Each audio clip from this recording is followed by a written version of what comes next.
Dear students, today's lesson is Oru Manushan. Oru Manushan. That is your fourth lesson. Page number 30. Students, which is your lesson? Oru Manushan. What is the meaning of Oru Manushan? Oru ಅಂದರೆ ಒಬ್ಬ ಮನುಷ್ಯ. A person, a man, ಒಬ್ಬ ವ್ಯಕ್ತಿ, ಒಬ್ಬ ಮನುಷ್ಯ. So the story is about a person. A person may be any man, any person. ಇಲ್ಲಿ ಒಬ್ಬ ಮನುಷ್ಯ ಅಂತ ಟೈಟ್ಲ್ ಇದೆ. ಒಬ್ಬ ಮನುಷ್ಯ ಅಂದರೆ ಏನಾಗ್ಬೋದು? Indefinite. Any person, that may be any person. ಆ ವ್ಯಕ್ತಿ ಯಾರಾದರೂ ಆಗ್ಬೋದು. That means it may be the experience of anybody, anyone. ಅದು ಯಾರ ಅನುಭವಕ್ಕಾದರೂ ಬಂದಿರ್ಬೋದು, ಯಾರ ಅನುಭವ ಬೇಕಾದರೂ ಆಗ್ಬೋದು. ನಮಗೂ ಒಂದು ಕಾಲದಲ್ಲಿ ಆ ಅನುಭವ ಆಗಿರ್ಬೋದು. So this story is not any particular person. It may refers to or it may be experienced by anybody in that situation. ಆ ಸಂದರ್ಭದಲ್ಲಿ ಯಾರು ಬೇಕಾದರೂ ಆ ಸಂದರ್ಭದಲ್ಲಿ ಫೇಸ್ ಮಾಡಿರ್ತಕ್ಕಂಥವ್ರು ಆಗಿರ್ಬೋದು, ಸಿಕ್ಕಾಕೊಂಡಿರೋರು ಆಗಿರ್ಬೋದು, ಅನುಭವ ಯಾರ್ದಾದರೂ ಆಗಿರ್ಬೋದು. So here Vaikom Mohammad Basheer, this story is written by Bashir. Here this writer, he narrates an incident of a person, ಒಂದು ಮನುಷ್ಯ, ಒಬ್ಬ ವ್ಯಕ್ತಿಗೆ ಆದ ಒಂದು ಅನುಭವವನ್ನು ಹೇಳ್ಕೊತಾ ಹೋಗ್ತಾರೆ. ಒಂದು ಕಥೆ ರೂಪದಲ್ಲಿ, ಒಂದು ಘಟನೆಯನ್ನು ಹೇಳ್ಕೊತಾ ಹೋಗ್ತಾರೆ. Before going to the story directly, let us know something about the city or the town where that person lives. ಆ ವ್ಯಕ್ತಿ ಜೀವನ ಮಾಡ್ತಾ ಇದ್ನಲ್ಲ, ಆ ವ್ಯಕ್ತಿ ಇದ್ದ ಊರು ಹೇಗಿತ್ತು, ಆ ಊರಿನ ಪರಿಚಯ ಮಾಡಿಕೊಂಡು, and about that people, the people of that town, ಆ ಊರಿನ ಜನ ಯಾವ ರೀತಿ ಇದ್ದರು ಅದನ್ನು ತಿಳ್ಕೊಂಡು ನಾವು ಆ ಇನ್ಸಿಡೆಂಟ್ಗೆ ಹೋಗೋಣ, ಆ ಘಟನೆಯನ್ನು ನೋಡೋಣ. So here the first and second page they are about that ಒರು ಮನುಷ್ಯನ್ಸ್ ಟೌನ್ ಆ್ಯಂಡ್ ಇಟ್ಸ್ ಪೀಪಲ್. ನಿಮಗೆ 4 ಮಾರ್ಕ್ಸ್ ಕ್ವೆಶ್ಚನ್ ಇರುತ್ತೆ ಈ ಭಾಗದಲ್ಲಿ. ಆ ಟೌನ್ ಮತ್ತು ಅಲ್ಲಿರೋ ಜನರ ಬಗ್ಗೆ ಬರೀರಿ ಅಂತ ಒಂದು 4 ಮಾರ್ಕ್ಸ್ ಲಾಂಗ್ ಕ್ವೆಶ್ಚನ್ ಇರುತ್ತೆ. So what is the question? Write about the town and the people where the narrator lived. Narrator ಅಂತ ಹೇಳಿದ್ರೆ ಕತೆ ಹೇಳ್ತಾ ಹೋಗ್ತಾರಲ್ಲ ಅವರು. ಆ ನೆರೇಟರ್ ಕತೆ ಹೇಳ್ತಾ ಇದ್ದಾನೆ. ಇದು ಕತೆನಲ್ಲಿ ಕತೆ ಅವನು ಹೇಳ್ತಾನಲ್ಲ, ಅವನು ಎಲ್ಲಿದ್ದ ಅದ್ರ ಬಗ್ಗೆ, ಆ ಸಿಟಿ ಬಗ್ಗೆ, ಅಲ್ಲ ಜನರ ಬಗ್ಗೆ ಹೇಳಿ ಅಂದಾಗ ಈ ಪೇಜ್ ನಿಮಗೆ ಆನ್ಸರ್ ಆಗಿ ಸಿಗುತ್ತೆ. ಸೊ ನಾವು let us go through the lesson. Students, ನಿಮ್ಮ ಕೈಯಲ್ಲಿ ಟೆಕ್ಸ್ಟ್ ಬುಕ್ ಇರಬೇಕು. ಟೆಕ್ಸ್ಟ್ ಬುಕ್ ಇಲ್ಲ ಅಂತ ಹೇಳಿದ್ರೆ ನಿಮಗೆ ಈ ಪಾಠಗಳು ಅರ್ಥ ಆಗಲ್ಲ, ನೀವು ಆ ಲೆಸನನ್ನು ಎಂಜಾಯ್ ಮಾಡಲ್ಲ. ಹಾಗಾಗಿ ನಿಮ್ಮ ಕೈಯಲ್ಲಿ ಟೆಕ್ಸ್ಟ್ ಬುಕ್ ಇರಬೇಕು. ನಾವು look at the picture given where in the page 30 ಪೇಜಲ್ಲಿ ಒಂದು ಪಿಕ್ಚರ್ ಇದೆ. Yes, what do you catch by that? What idea do you get there, students? ಏನು ಐಡಿಯಾ ಸಿಗುತ್ತೆ ನಿಮಗೆ? Yes, definitely you imagine a hotel, restaurant. ಒಂದು hotel ಅನಿಸುತ್ತೆ ಅಲ್ವಾ ನಿಮಗೆ? ಅದನ್ನು ನೋಡಿದ್ರೆ ಯಾವುದೋ ಒಂದು ರೆಸ್ಟೋರೆಂಟ್ ಇರಬೇಕು, ಹೋಟೆಲ್ ಇರಬೇಕು. And there are some people and also a cashier. And one extra picture is there is some person who is punished by that cashier. ಅಲ್ಲಿ ಒಬ್ಬ ವ್ಯಕ್ತಿ ನಿಂತಿದ್ದಾನೆ ಮೋಸ್ಟ್ಲಿ ಅವನ ಸ್ಥಿತಿ ನೋಡಿದ್ರೆ ನಿಮ್ಗೆ ಏನು ಅನಿಸುತ್ತೆ, ಏನೋ ಅವನಿಗೆ ಪನಿಷ್ಮೆಂಟ್ ಕೊಡ್ತಾ ಇದ್ದಾರೆ ಅನಿಸುತ್ತೆ. Because he has removed his shirt then trouser, shirt ಬಿಚ್ಚಾಕಿದ್ದಾನೆ, ಪ್ಯಾಂಟ್ ಬಿಚ್ಚಾಕ್ಸಿದ್ದಾರೆ. ಅದನ್ನು ನೋಡಿದ್ರೆ ಅವನಿಗೇನೋ ಪನಿಷ್ಮೆಂಟ್. ಅದು ನೋಡಿದ ತಕ್ಷಣ ನಿಮ್ಗೇನು ಬರುತ್ತೆ, ಇಮ್ಯಾಜಿನೇಷನ್ ಏನು ಬರುತ್ತೆ, ಅವನೇನೋ ಊಟ ಮಾಡಿಬಿಟ್ಟಿದ್ದಾನೆ, ತಿಂದಿದ್ದಾನೆ, ದುಡ್ಡು ಕೊಟ್ಟಿಲ್ಲ, ಆ ದುಡ್ಡು ಕೊಡು ಅಂತ ಏನೋ ಪನಿಷ್ಮೆಂಟ್ ಕೊಡ್ತಾ ಇದ್ದಾರೆ ಅಂತ ಅನಿಸುತ್ತೆ. Now students, let us go through the lesson. You have no definite plans. You, it refers to anybody. ನಿಮ್ಗೆ ಹೇಳಿದೆ, ಈ ಸಿಚುವೇಷನಲ್ಲಿ ಯಾರಾದರೂ ಸಿಕ್ಕಾಕೊಂಡಿರ್ಬೋದು. ಈಗ ಫಾರ್ ಎಕ್ಸಾಂಪಲ್, ನೀವು ಊರಿಗೆ ಹೋಗ್ತಾ ಇರ್ತೀರಾ, ಬಸ್ ಮಿಸ್ ಆಗಿಬಿಡುತ್ತೆ, ಅದು ಲಾಸ್ಟ್ ಬಸ್ ಅಂದ್ಕೊಳ್ಳಿ.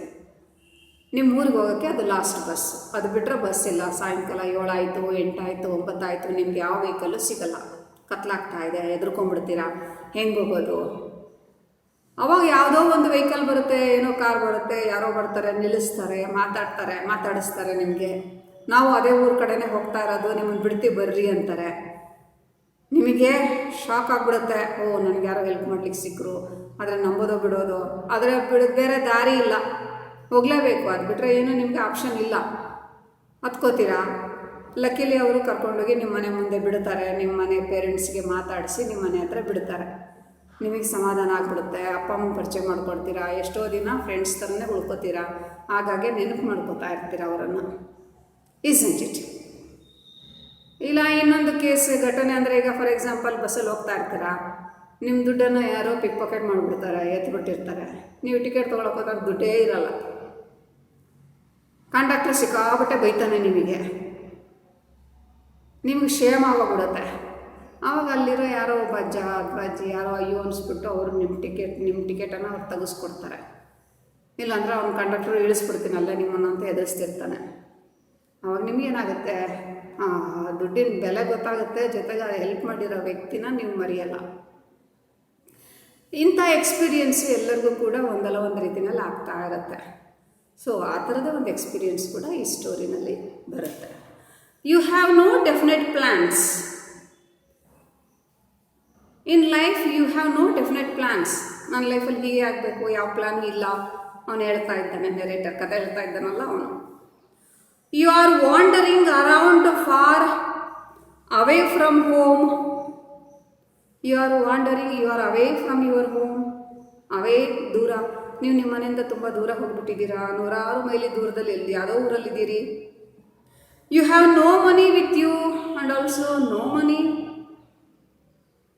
So you definitely, it reduces your confidence, isn't it? If you have no money, what happens? You don't have confidence.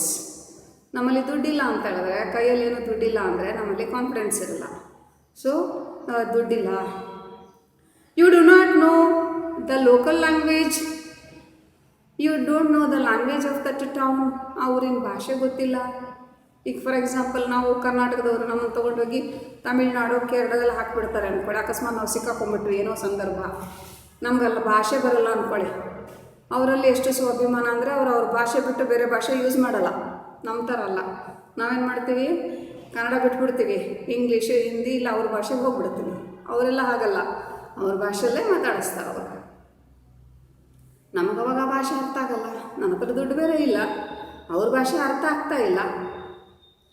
You can speak English and Hindustani. You know just English and Hindustani, Hindi ಅಥವಾ ಉರ್ದು ಅಂದ್ಕೊಳ್ಳಿ. ನಿಮ್ಗೆ ಆ ಭಾಷೆ ಬಿಟ್ಟರೆ ಬೇರೆ ಬರಲ್ಲ, ಇಂಗ್ಲೀಷೇ ಸ್ವಲ್ಪ ಬರುತ್ತೆ. But very few people know either of these languages. In that city the people they won't understand English or Hindustani. ನೀವಿದ್ದ ಊರಿನವ್ರಿಗೆ ಇಂಗ್ಲೀಷು ಬರಲ್ಲ, ಹಿಂದೂಸ್ತಾನಿನೂ ಬರಲ್ಲ. ನಿಮಗೆ ಗೊತ್ತಿರೋ ಭಾಷೆ ಅವ್ರಿಗೆ ಗೊತ್ತಿಲ್ಲ, ಅವರಿಗೆ ಆಡೋ ಭಾಷೆ ಏನಿದೆ ಅದು ನಮಗೆ ಗೊತ್ತಿಲ್ಲ. This can land you in many predicaments, many adventures can befall you. Then definitely you will face a different situation, a dangerous situation. Why? Because you have away from your home, you have no money, you don't know the languages. In such a situation, definitely you are in danger. You find yourself caught in a dangerous situation. A total stranger rescues you. Even after years pass by, you will sometimes remember the man and wonder why he did so. For example, if you are in a dangerous situation, somebody comes and helps you. Somebody protects you. ನೀವೆಲ್ಲೋ ಕಷ್ಟದಲ್ಲಿ ಸಿಕ್ಕಾಕೊಂಡಿದ್ದೀರಾ, ಯಾರೋ ಬಂದರು ನಿಮ್ಮನ್ನು ಕಾಪಾಡಿದ್ರು, rescue ಅಂದರೆ ಕಾಪಾಡಿದ್ರು, protect ಮಾಡಿದ್ರು ಅಂದ್ಕೊಳ್ಳಿ. ಆವಾಗ definitely you won't forget that person for some time. 10 ದಿನಗಳು ನೀವು ಆ ವ್ಯಕ್ತಿನ ಮರೆಯಲ್ಲ, ನೆನಪಲ್ಲಿ ಇಟ್ಕೊಂಡಿರ್ತೀರ. Let us say it is I, not you, who remembers the man. Now let me narrate you my incident, my experience. ನನ್ನ ಅಂಥ ಎಕ್ಸ್ಪೀರಿಯೆನ್ಸನ್ನು ನಿಮ್ಮಲ್ಲಿ ಹೇಳ್ಕೊತೀನಿ. I am now narrating an experience which I had. I have some vague notions about human beings, including myself. There are around me good men and thieves, those who suffer from various infectious diseases, and from madness one has to live carefully. You see, how are the people around me in that town? ನನ್ನ ಸುತ್ತಮುತ್ತ ಇದ್ದ ಜನ ಹೇಗಿದ್ದರು, ಯಾವ ಥರದವರು? You see, some are good, some are bad, some have diseases ಕಾಯಿಲೆ, some are patients, some persons are mad, ಕೆಲವರು ಹುಚ್ಚಿರ್ತದವರಿದ್ದರು, ಕಾಯಿಲೆ ಜನಗಳಿದ್ದರು. ಆ್ಯಂಡ್ ಇನ್ಫೆಕ್ಷಿಯಸ್ ಡಿಸೀಸಸ್, ಕಾಯಿಲೆನಲ್ಲಿ ಇನ್ಫೆಕ್ಷಿಯಸ್ ಅಂದರೆ ಒಬ್ಬರಿಂದ ಒಬ್ರಿಗೆ ಹರಡ್ತಕ್ಕಂಥ ಕಾಯಿಲೆಗಳು. ಅವ್ರ ಹತ್ರ ಹೋದರೆ ಸಾಕು ನಮಗೂ ಆ ಕಾಯಿಲೆಗಳು ಬಂದುಬಿಡಬೇಕು, ಅಂಥ ಕಾಯಿಲೆ ಇರೋ ಜನಗಳು. ನಾನು ಅಂಥ ಟೌನಲ್ಲಿ ಸಿಕ್ಕಾಕೊಂಡಿದ್ದೆ. One has to live carefully. You see, we should live very carefully among those such persons. ಅಂಥ ಜನರ ಮಧ್ಯ ನಾನು ಎಷ್ಟು ಕೇರ್ಫುಲ್ಲಾಗಿ ಜೀವನ ಮಾಡಬೇಕು. The world has more evil than good. You see, this world has more evil ಅಂದರೆ ಕೆಟ್ಟದ್ದು. ನಿಮಗೆ ಗೊತ್ತಿದೆಯಲ್ಲ, ಈ ಪ್ರಪಂಚದಲ್ಲಿ there is more bad compare to good. ಒಳ್ಳೆಯದಕ್ಕಿಂತ ಕೆಟ್ಟದ್ದೇ ಜಾಸ್ತಿ. ಅಂದರೆ ನಾವು ಸರಿಯಾದ ತಗೊಳ್ಳೋ ರೀತಿನಲ್ಲಿರುತ್ತೆ. ನಾನು ಪ್ರಪಂಚನ ತುಂಬ ಚೆನ್ನಾಗಿ ನೋಡ್ತಾ ಇದ್ದೀನಿ ಅಂದರೆ, ಖುಷಿಯಾಗಿ ಎಂಜಾಯ್ ಮಾಡ್ತಾ ಇದ್ದೀನಿ ಅಂದರೆ ನಮಗೆಲ್ಲ ಒಳ್ಳೆ ಥರನೇ ಕಾಣಿಸುತ್ತೆ. ನನಗೇನೋ ನೋವಿದೆ, ಬೇಸರ ಇದೆ ಅಂತ ಹೇಳಿದ್ರೆ ನನಗೆ ಪ್ರಪಂಚನೂ ನನ್ನ ಥರ ಅಳ್ತಾ ಇದೆಯೇನೋ ಅಂತ ಅನಿಸುತ್ತೆ. As we take, isn't it? This world has more evil ಅಂದರೆ ಕೆಟ್ಟದ್ದು. ಪ್ರಪಂಚದಲ್ಲಿ ಭಾಳ ಕೆಟ್ಟದಿದೆ ಒಳ್ಳೆಯದಕ್ಕಿಂತ ಅಂತ. ಯಾಕಂದರೆ ಇವನು ಕೂಡ ಕಷ್ಟದ ಸ್ಥಿತಿನಲ್ಲಿದ್ದಾನೆ. We realise this only after we get hurt. We come to know what is good, what is bad, how is it only when we hurted. Hurt ಅಂದರೆ ನೋವಾಗೋದು. ನಮಗೆ ನೋವಾದಾಗ ಅದೆಲ್ಲ ಅರ್ಥ ಆಗುತ್ತೆ. ನಮಗೇನು ಅನುಭವನೇ ಆಗಿಲ್ಲ ಅಂದರೆ ಏನೂ ಗೊತ್ತಾಗಲ್ಲ. ನನಗೆ ನೋವಾಗಿದೆ ಅಂದಾಗ ನಾನು ಅದನ್ನೆಲ್ಲ ಸರಿಯಾದ ರೀತಿಯಲ್ಲಿ ಅರ್ಥ ಮಾಡ್ಕೊಳ್ಳಿಕ್ಕೆ ಟ್ರೈ ಮಾಡ್ತೀನಿ. Let me record here that incident which was perhaps quite insignificant. Now I narrate one of my experiences which may not be important for you. ನನ್ನದೇ ಆದ ಒಂದು ಅನುಭವಗಳಲ್ಲಿ ಒಂದು ಅನುಭವನ ಹೇಳ್ಕೊತೀನಿ. ನಿಮಗೆ ಅದೇನು ಇಂಪಾರ್ಟೆಂಟ್ ಅಲ್ಲ, ನಾಟ್ ಸಿಗ್ನಿಫಿಕೆಂಟ್. ನಿಮಗೇನು ಮುಖ್ಯ ಅಲ್ಲ ಬಿಡಿ, ಅದು ನನಗೆ ಇಂಪಾರ್ಟೆಂಟ್ ಅಷ್ಟೇ, ನಿಮಗಲ್ಲ. ಎಷ್ಟೋ ನಡೀತಾ ಇರುತ್ತೆ ನಮ್ಮ ಜೀವನದಲ್ಲಿ, ನನಗೆ ತುಂಬ ಇಂಪಾರ್ಟೆಂಟ್ ಅನ್ನಿಸ್ತಾ ಇರುತ್ತೆ. ಅದು ಬೇರೆಯವ್ರಿಗೂ ಹಾಗೆ ಅನ್ನಿಸ್ಬೇಕು ಅಂತ ಏನಿಲ್ಲಲ್ಲ.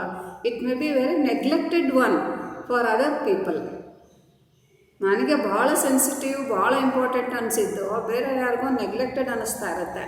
ಏನಿದು ಆಫ್ಟರ್ ಆಲ್ ಅನ್ನಿಸ್ತಾ ಇರುತ್ತೆ. ಯಾಕಂದರೆ ಅದು ಅವರಿಗಾಗಿರಲ್ಲ ಅನುಭವ, ನನಗಾಗಿರುತ್ತಲ್ಲ. So this incident is very important for me. Now let us know something about the town where that narrator lived. ಆ ನೆರೇಟರ್ ಇದ್ನಲ್ಲ, ಆ ಟೌನ್ ಹೇಗಿತ್ತು ನೋಡೋಣ. It was quite a big city in the valley of a mountain. How is it? It is in the valley of a mountain.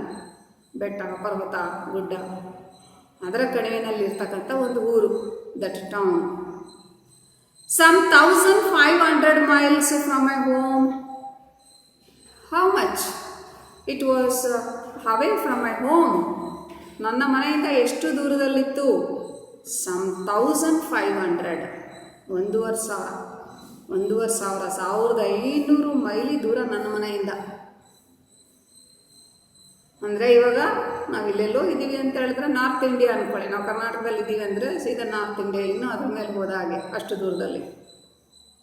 The inhabitants of which had never been known for the quality of mercy. Mercy. What is the meaning of mercy? Mercy ಅಂತ ಹೇಳಿದ್ರೆ ಕರುಣೆ, ದಯೆ. Those inhabitants. What is the meaning of inhabitants? Inhabitants ಅಂದ್ರೇನು? ಮೂಲ ನಿವಾಸಿಗಳು, ಅಂದರೆ ಅಲ್ಲಿ ನಿವಾಸಿಗಳು, ಅಲ್ಲಿ ಇದ್ದಂಥವ್ರು, ಅಲ್ಲಿ ವಾಸ ಮಾಡ್ತಕ್ಕಂಥವ್ರು. They don't know the quality of mercy. Quality, ಗುಣ. ಅಲ್ಲಿ ಜನಕ್ಕೆ ಆ ದಯೆ ಕರುಣೆ ಅನ್ನೋದು ಗೊತ್ತೇ ಇಲ್ಲ, ಆ ಶಬ್ದನೇ ಗೊತ್ತಿಲ್ಲ, ಅಂದರೆ ಎಲ್ಲ ಕಟುಕರು ಥರ. They were a cruel people. They are very cruel. ಕ್ರೂರಿಗಳು. Murder, robbery, pickpocketing, these were daily occurrences in that town, quite a big town. The common situation are murder, ಎಲ್ಲೋ ಕೊಲೆ ಆಗ್ತಾ ಇರುತ್ತೆ, ಹಾಡಾಗ್ಲಲ್ಲೇ ಕೊಲೆ ಆಗ್ತಾ ಇರುತ್ತೆ. ರಾಬರಿ ಅಂದರೆ ದರೋಡೆ, ಥೆಫ್ಟ್ ಅಂದರೆ ಕಳ್ತನ. ರಾಬರಿ ಅಂದರೆ ದರೋಡೆ, ಎಲ್ಲೋ ದರೋಡೆ ಆಗ್ತಾ ಇರುತ್ತೆ, ಎಲ್ಲೋ ಕಳ್ತನ ಆಗ್ತಾ ಇರುತ್ತೆ, ಕೊಲೆ ಆಗ್ತಾ ಇರುತ್ತೆ. ಪಿಕ್ ಪಾಕೆಟ್ ಪರ್ಸ್ ಎತ್ತುತ್ತಿರ್ತಾರೆ. ದೀಸ್ ವರ್ ಡೈಲಿ ಅಕರೆನ್ಸಸ್ ಅಂದರೆ ನಡೆಯೋದು. ಇವು ದಿನ ನಡೀತಿರುತ್ತೆ. ಆ ಊರಲ್ಲಿ ಇದೆಲ್ಲ ಭಾಳ ಕಾಮನ್. ಎಲ್ಲೋ ಕೊಲೆ ಆಗ್ತಿರುತ್ತೆ, ಎಲ್ಲೋ ದರೋಡೆ ಆಗುತ್ತೆ ಅಂತಾರೆ, ಎಲ್ಲೋ ಪರ್ಸ್ ಎತ್ಬಿಟ್ಟಿದ್ದಾರೆ ಅಂತಾರೆ. ಇದೆಲ್ಲ ಮಾಮೂಲು ಊರಲ್ಲಿ, ಅಂಥ ಸಿಟಿ ಅದು. By tradition, the people were professional soldiers. Actually, by profession, what is the main profession of that city? The people of that town, they are soldiers. ನೋಡಿ, ಆ ಊರಲ್ಲಿ ಭಾಳಷ್ಟು ಜನ ಸೈನಿಕರು ಇರ್ತಾ ಇರ್ತಾರೆ. ಎಲ್ಲ ಒಳ್ಳೆ ಸೈನಿಕರ ಥರ. ಅಲ್ಲೆಲ್ಲ ರಿಟೈರ್ಡ್ ಆಗಿರ್ತಾರೆ, ಬಂದಿರ್ತಾರೆ, ಜೀವನಕ್ಕೇನೂ ಇರಲ್ಲ. ಆವಾಗ ಕೊಲೆ, ಸುಲಿಗೆ, ಬಂದೂಕು, ಪಿಸ್ತೂಲ್ ಹಿಡ್ಕೊಳ್ಳೋದು, ಇದು habit. Some of them went to distant places and lent out money on interest. Some of them, they gone away. ಕೆಲವರೆಲ್ಲ ಊರು ಬಿಟ್ಟೋಗಿದ್ದಾರೆ. ಎಲ್ಲೋ ಇಂಟರೆಸ್ಟ್ ಅಂದರೆ ಬಡ್ಡಿ, ಎಲ್ಲೋ ಬಡ್ಡಿಗೆ ದುಡ್ಡು ಕೊಟ್ಕೊಂಡು ಏನೋ ಬದುಕ್ತಿದ್ದಾರೆ.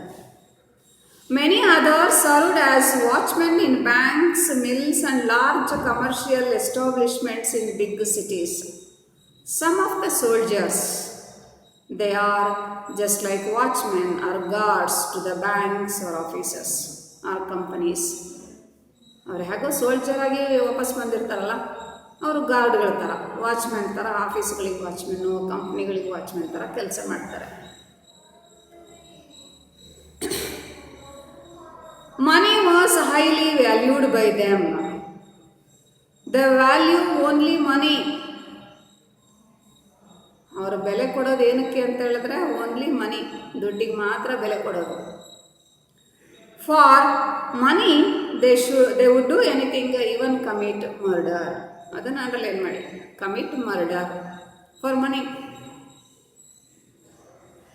If there is chance of getting money, yes, sure, they are ready to do anything. ಅಲ್ಲೇನಾದರೂ ದುಡ್ಡು ಸಿಗುತ್ತಪ್ಪ, ಏನೋ ದುಡಿಮೆ ಆಗುತ್ತೆ, ದುಡ್ಡು ಬಾಚ್ಬೋದು ಅಂತ ಹೇಳಿದ್ರೆ ಅವರು ಬೇಕಾದ್ರೆ ಕೊಲೆ ಬೇಕಾದರೆ ಮಾಡ್ತಾರೆ. So much they are in want of money. ದುಡ್ಡು ಅವ್ರಿಗೆ ಅಷ್ಟು ಅವಶ್ಯಕತೆ, ಅಲ್ಲೆಲ್ಲೂ ದುಡಿಮೆ ಇಲ್ಲ. ಕಳ್ಳತನ ಇಂಥವೆಲ್ಲ ಮಾಡೇ ದುಡ್ಕೋಬೇಕು. So they are ready to do murder, commit murder if there is chance of money. ದುಡ್ಡು ಸಿಗುತ್ತೆ ಅಂದರೆ ಕೊಲೆ ಬೇಕಾದ್ರೆ ಮಾಡ್ತಾರೆ. ನಿಮಗೆ ಅದನ್ನು 1 ಮಾರ್ಕ್ ಕ್ವೆಶನ್ಗೆ ಕೊಡ್ತಾರೆ. ಏನಂತ? The people of the town would do anything, even dash. Answer is commit murder. I stayed in that city in a small dingy room on a dirty street. Now come to that narrator's life. ಈಗ ನೀವು ಊರ ಬಗ್ಗೆ ತಿಳ್ಕೊಂಡ್ರಲ್ಲ, ಊರಿನ ಜನ ಹೇಗಿದ್ರು ಅಂಥ ಊರಲ್ಲಿ ಇವನು ಊರು ಬಿಟ್ಟು ತನ್ನ ಮನೆ ಬಿಟ್ಟು ಅಲ್ಲಿಗೆ ಬಂದು ಇದ್ದಾನೆ, ಅಂಥ ಜನದ ಮಧ್ಯೆ ಇದ್ದಾನೆ.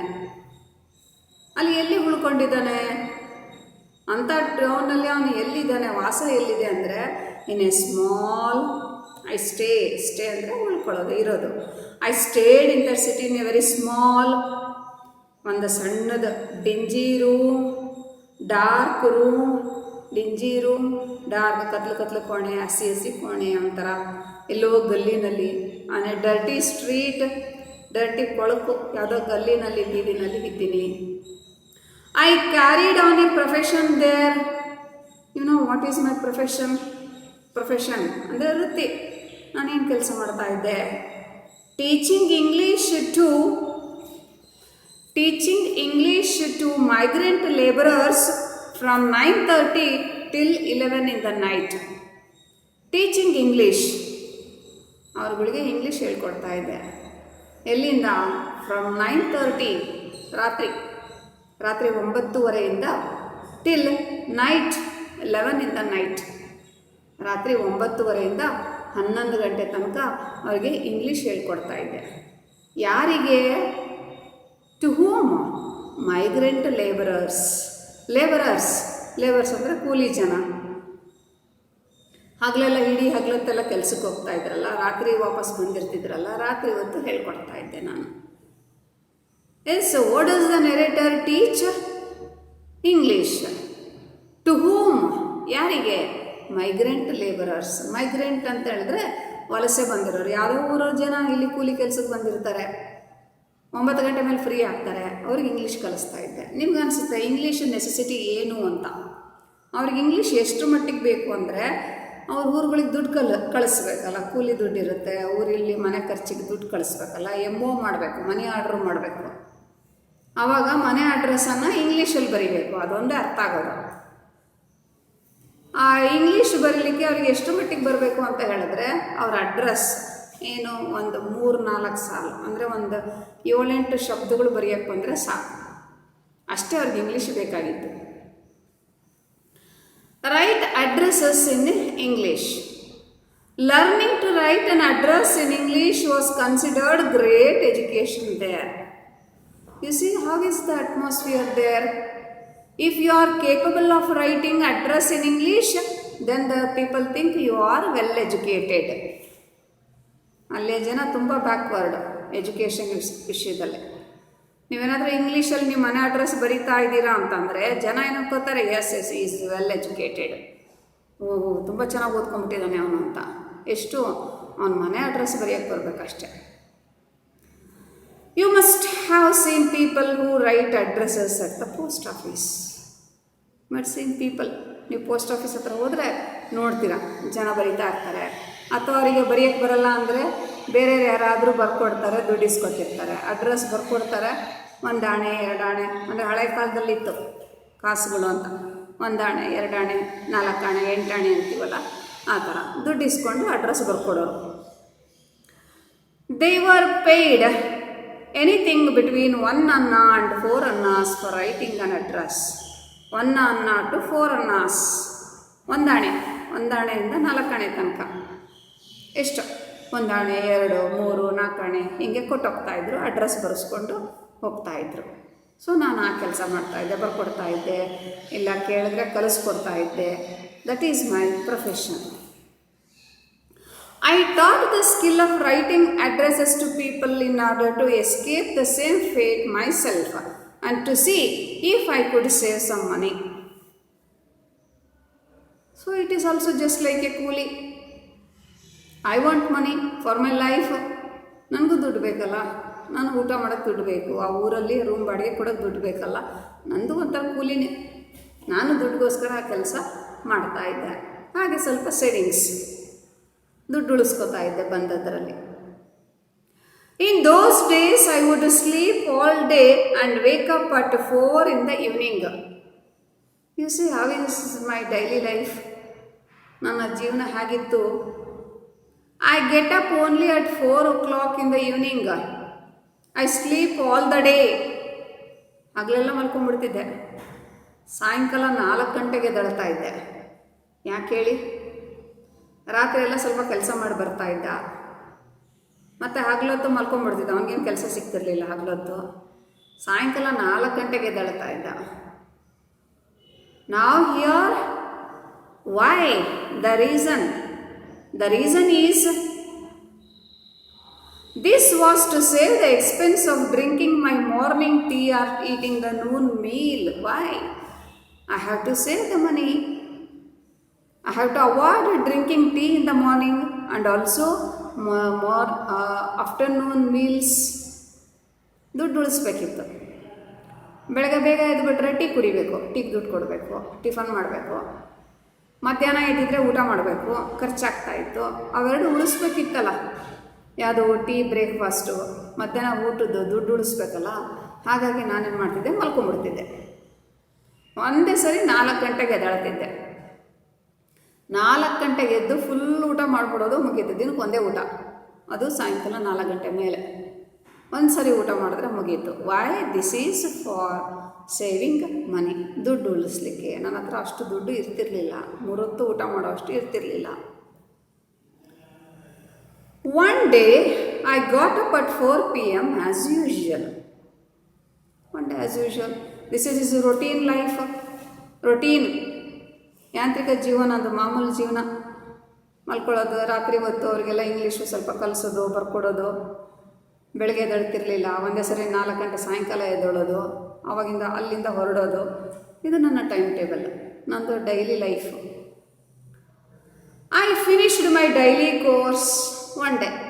ಸೊ ಇವಾಗ ಘಟನೆಗೆ ಬರೋಣ, ಸೀದಾ ನಮ್ಮ ಕತೆಗೆ ಬರೋಣ. ಏನಾಯ್ತು ಅವತ್ತು, ಏನು ನಡೀತು? That day also I got up at 4 p.m. As usual. ಮಾಮೂಲಂತ 4 ಗಂಟೆಗೆ ಎದ್ದೆ. And I did my daily chore ಅಂದರೆ ವರ್ಕ್, ದಿನದ ಕೆಲಸಗಳು. ನಾನು ಫ್ರೆಶ್ ಆದೆ, ರೂಮ್ ಕ್ಲೀನ್ ಮಾಡಿಕೊಂಡೆ, ಹೊರಟೆ. And stepped out for my tea and a meal. I step out ಅಂದರೆ ಹೊರಗಡೆ ಹೆಜ್ಜೆ ಇಟ್ಟೆ. ರೂಮ್ ಬೀಗ ಹಾಕ್ಕೊಂಡೆ, ಹೊರಗಡೆ ಬಂದೆ. ಹಾಗೆ ಊಟ ಮಾಡಿಕೊಂಡು ಕೆಲಸದ ಕಡೆ ಹಾಗೆ ಹೋಗೋಣ ಅಂತ. I stepped out for A tea and meal. Tea, meal ಅಂದರೆ ಊಟ. You must understand that I was dressed in a suit. You should know. How was my dress? In a suit. ನಾನು ಹ್ಯಾಗೆ ಡ್ರೆಸ್ ಮಾಡ್ಕೋತಾ ಇದ್ದೆ ಅಂದರೆ suit. ಒಬ್ಬ teacher ಅಲ್ಲ, ಮೇಷ್ಟ್ರಲ್ಲ, ಒಂಥರ ಸೂಟ್. ಇಂಗ್ಲೀಷ್ ಬರುತ್ತೆ ಅಂದರೆ ಎಜುಕೇಟೆಡ್ ಅಲ್ಲ. ಸೊ ನಾನು ಫೋರ್ಸ್ ಕೊಡಬೇಕಲ್ಲ, ಸೂಟ್ ಹಾಕ್ಕೊಂಡು ಹೊರಟೆ. ನೋಡಿ, ಬೆಳಿಗ್ಗೆ ಟೀ ಕುಡ್ದಿಲ್ಲ, ಮಧ್ಯಾಹ್ನ ಊಟ ಇಲ್ಲ, ಬಡಪಾಯಿ, ಅದು ದುಡ್ಡು ಉಳಿಸೋಕ್ಕೆ. ಅದರ ಡ್ರೆಸ್ ಮಾತ್ರ suit. I had a wallet in my coat pocket. A wallet ಅಂದರೆ ಪರ್ಸ್. ನಾವು ಮಾಮೂಲು ಪರ್ಸ್ ಇಟ್ಕೋತೀವಲ್ಲ, ಆ ಥರ. ನನ್ನ ಕೋಟ್ ಪಾಕೆಟಲ್ಲಿ ವ್ಯಾಲೆಟ್ ಹಾಕ್ಕೊಂಡೆ, ಪರ್ಸ್ ಹಾಕ್ಕೊಂಡೆ. I had 14 rupees in it. 14 rupees underline ಮಾಡಿ. 14 rupees in it. How much had the narrator in his wallet? ಅವನ ವ್ಯಾಲೆಟಲ್ಲಿ, ಅವನ ಪರ್ಸಲ್ಲಿ ಎಷ್ಟು ದುಡ್ಡಿತ್ತು? 14 rupees. ನಿಮ್ಗೆ ಅನ್ಸುತ್ತೆ 14 rupees, what is that money, silly one, small amount ಅಂತ. ಎಷ್ಟು ಕಡಿಮೆ ದುಡ್ಡು, ಅದೇನಪ್ಪ ಇಂಪಾರ್ಟೆಂಟ್ ಅಂತ. ಬಟ್ ಆ ಕಾಲದಲ್ಲಿ it is a big amount. 1400 ರೂಪಾಯಿ ಅನ್ಕೊಳ್ಳಿ, 14 ರೂಪಾಯಿ ಅಂದರೆ 1400 ರೂಪಾಯಿ, ಈ ಥರ ಅಂದ್ಕೊಳ್ಳಿ. ನನ್ನ ಪರ್ಸಲ್ಲಿ 14 rupees ಇತ್ತು. ಸೊ ಅಲ್ಲಿ 1 ಮಾರ್ಕ್ ಕ್ವೆಶನ್ ಕೇಳ್ತಾರೆ. ಏನಂತ? How much was in the wallet of the narrator? How much was the saving of the narrator? ಅಂತ ಕೇಳಿದಾಗ 14 rupees. My life savings at the time. You see, at that time, it is my life savings. ನನ್ನ ಜೀವನ ಉಳಿತಾಯ ಅಂದರೆ ನಾನು ಊರಿಗೆ ಬಂದು ದುಡ್ಕೊಂಡು ಉಳಿಸಿದ್ದೀನಲ್ಲ, ಅಷ್ಟು ದಿನಗಳ ಉಳಿತಾಯ, ಸೇವಿಂಗ್ಸ್ ಅದು 14 rupees. ಅಷ್ಟು ಬಿಟ್ಟರೆ ನನಗೆ ನನ್ನ ಹತ್ರ ಯಾವ ಅಮೌಂಟು ಕೂಡ ಇಲ್ಲ. ಸೊ ಸ್ಟೂಡೆಂಟ್, ಕಥೆಯನ್ನು ಇಲ್ಲಿಗೆ ನಿಲ್ಲಿಸೋಣ. ನೆಕ್ಸ್ಟ್ ಕ್ಲಾಸಲ್ಲಿ ಕಥೆಯನ್ನು ಮುಂದುವರಿಸೋಣ. ಸೊ ಈಗ ನಾವು ಪಾಯಿಂಟ್ಸನ್ನು ನೋಡೋಣ. So what is the narrator doing for his living? ಅವನ ಜೀವನಕ್ಕೆ ಏನು ಮಾಡ್ತಾ ಇದ್ದ? Teaching English to migrant labourers from 9:30 to 11 during night. Second question, why does he get up at only 4 PM? 4 ಗಂಟೆಗೆ ಯಾಕೆ ಎದ್ದೇಳ್ತಾ ಇದ್ದ? To save the expense on tea and afternoon meals. ಬೆಳಗ್ಗೆ ಟೀ, ಮಧ್ಯಾಹ್ನ ಊಟ ಖರ್ಚು ಉಳಿಸ್ಲಿಕ್ಕೆ. How are the people in the town? ಜನ ಹೇಗಿದ್ರು ಊರಲ್ಲಿ? They are ready to murder for money. For money they could do murder. Then how much was the savings of that narrator? How much was in the wallet? ಅವನ ಪರ್ಸಲ್ಲಿ ಎಷ್ಟಿತ್ತು? 14 rupees. ಆಮೇಲೆ ಇಷ್ಟೊತ್ತು ಮಾಡಿರೋದ್ರಲ್ಲಿ ನಿಮಗೆ 4 marks question ಬರುತ್ತೆ. ಏನಂತ? Describe the routine life of the narrator in that town. ಅವನ routine life, ದಿನನಿತ್ಯದ ಜೀವನ ಹೇಗಿತ್ತು ಬರೀರಿ. ಅಥವಾ describe the people and the city where the narrator lived. ಆ ವ್ಯಕ್ತಿ ಇದ್ನಲ್ಲ, ಸಿಟಿ ಹೇಗಿತ್ತು, ಜನ ಹೇಗಿದ್ರು ಬರೀರಿ. ಸೊ ಇಲ್ಲಿ ತನಕ ನಾವೇನು ಓದ್ಕೊಂಡ್ವಲ್ಲ, ಕತೆ ನೋಡಿದ್ವಲ್ಲ, ಅದನ್ನೆಲ್ಲ ಸೇರಿಸಿ ಬರೀಬೇಕು. Okay students, thank you.